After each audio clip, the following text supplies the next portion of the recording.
So hello again and welcome to the first Kindful Cafe, which has been funded by National Lottery Community Funding, and we'd like to thank all National Lottery players for helping us so that we could bring these videos to you. The first video is all about making a May circlet, because we're going to be celebrating today, which is the 1st of May, Mayday. And I'm hoping that you can see that just over here, down on the ground, is the Green Man. And the Green Man has once more returned to Shropshire. And I think we can see that by all of the lovely greenery, the new leaves, the new life that's sprouting out all of the time.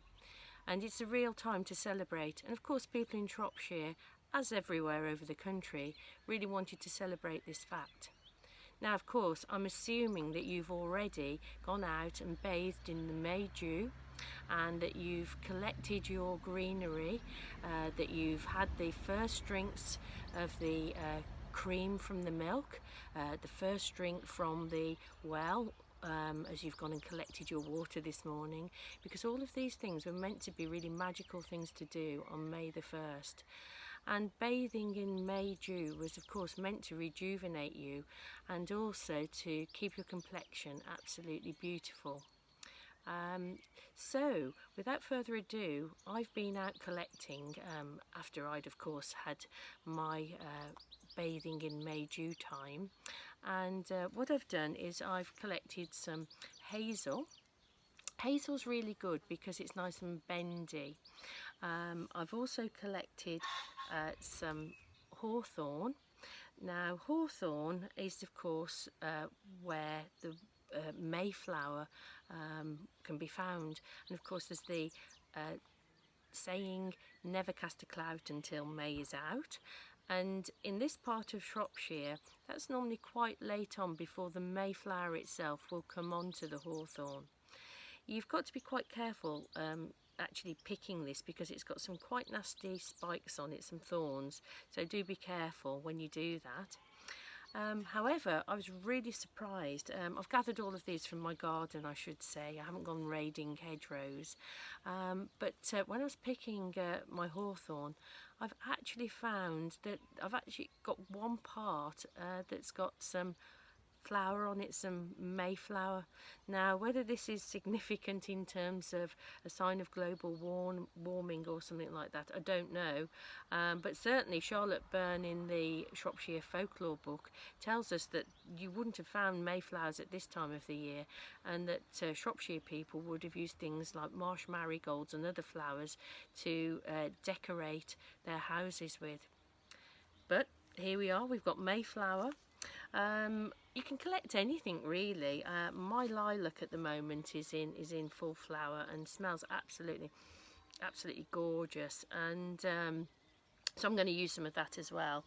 We've also got rather a nice briar rose in our garden, which has this wonderful yellow flower on it, again with some very sharp thorns as well, so got to be careful when I twist those around my circlet.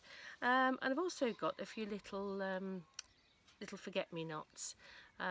Such a joyful flower, and something that I think is so poignant at the moment, because obviously we're all separate from our families and loved ones, and so perhaps by putting a little bit of forget-me-not into our little circlet will in some way symbolise that we're all together and we haven't forgotten each other. So what you need to do, and you can do this with any kind of greenery that you can find, but if you're going to be using things like hazel, there's sort of like a thicker bit and a thinner bit on here. What I tend to do is I get my first piece, and then I get the second piece, the thin bit, and I start it about halfway along, and then I literally just twist it around and around and around so that it'll hold, which as you can see it does. Now if yours keeps sort of pinging apart, what you can do is you can get a little bit of string or wire or something and just tie it to secure it. That's fine, it doesn't matter, whatever you think you need to do to secure that. And so I've got another piece here, and again I'm going to use the thinner part about halfway along, and then again just twist it and twist it. Again, I might want to secure it with a little bit of string just to make sure, whoops, that's getting caught, that it doesn't ping open. So I'm just going to do that. There we go. And then it's a question of sort of just bending it, really, just encouraging it to go into some kind of a circle. You don't have to be brutal with it, but you do have to be firm. And as you can see, if I just sort of start to bend that round now, I can start to quickly put those bits around, twizzle them around like so, and then the same on this one, just twizzle it, a little bit of a twizzler, there we go. And just by pushing it, I've got sort of a lovely circle. So I've created a wonderful circlet of hazel, and the smell is absolutely gorgeous as you sort of touch the leaves on this.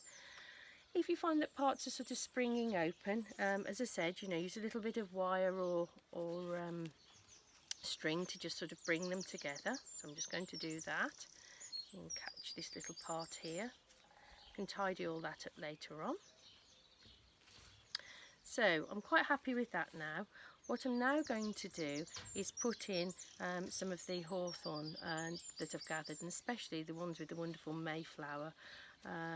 So I'm going to again just do the same principle, hold it in place and then just twist it round there. Now I want that little flower there to show up nicely, so I'll just hold it in place using a bit of wire or string. So I'll just fix that. Now the reason why people would make May garlands was, I think, actually just out of joy to celebrate the season, but it was also believed that hawthorn was a protectorate from evil spirits and witches and all sorts of things, and so hawthorn would have been traditionally used in this format, and people would put, whether it's flowers or whether it's hawthorn or whatever it is, over the doorways, on barns, sometimes even on the harness of horses, just literally to keep the place safe, but more importantly I think B, to really just show and celebrate wonderful Maytime. And so again, here I go, I've got some more hawthorn. This is the one with the really big spikes on it, and I'm just going to now twist that around like so, and hope that holds in, which it does. And I'm going to take some of this beautiful fragrant lilac, and I'm just sort of pushing that down through a couple of the pieces that I've twisted, because it'll hold it in place. And again, because I've only just picked these, everything's lovely and springy, so it's quite easy to fix it in place. And I've got another piece of that wonderful lilac, so again I'm going to do the same thing, push it through a little hole that I've found there and just twist it round. And if you make small versions of these, you can wear them on your head. If they're longer versions, you can just place them, as I say, over doorways. You don't have to make circles, by the way. You can make them in any shape that you want to. I've just done sort of the traditional shape for this. And now I'm going to take this rose, the briar rose that I've got, and carefully, very carefully, just twist that. I'm going to actually start with the thicker part, I think. Take my own advice, because it's going to be easier to bend, and I don't need to do it many times, just to get this so it'll show. And I'm just going to pop that like so there. And this end piece, which is a little bit more not wanting to bend for me, I might just actually leave him there, or I can just tie him in with that piece of string, just to make sure that he's secure. So I'll just do that. There we go. So there you go, and you can see it soon starts to build up, and it's quite nice actually. It's a good way to sort of go into your garden and to see what's growing, and just sort of take a few pieces of whatever you fancy and just pop them into your garland. And you can keep adding to it, because of course with these being all fresh, they will wilt fairly quickly, but you can just keep adding things to it throughout the season. And that's it really, that's all you need to do. And then, as I say, you can either hang it up, or I think mine I might put in front of the Green Man in honour of it being May Day, and thanking him for coming out on this beautiful day. So the next video that you'll see will be Mary, and she's also going to be posting her video today, and she's going to be telling you a little bit more, not only about May Day itself, but also about the month of May and the folklore as recorded by our 3 women folklorists. Hope you've enjoyed watching this video. Don't forget, please, if you do make your own circlets, your own garlands, please take a photo, post them on our Facebook page so that we can see what you've been up to, and have a wonderful May Day. Thank you.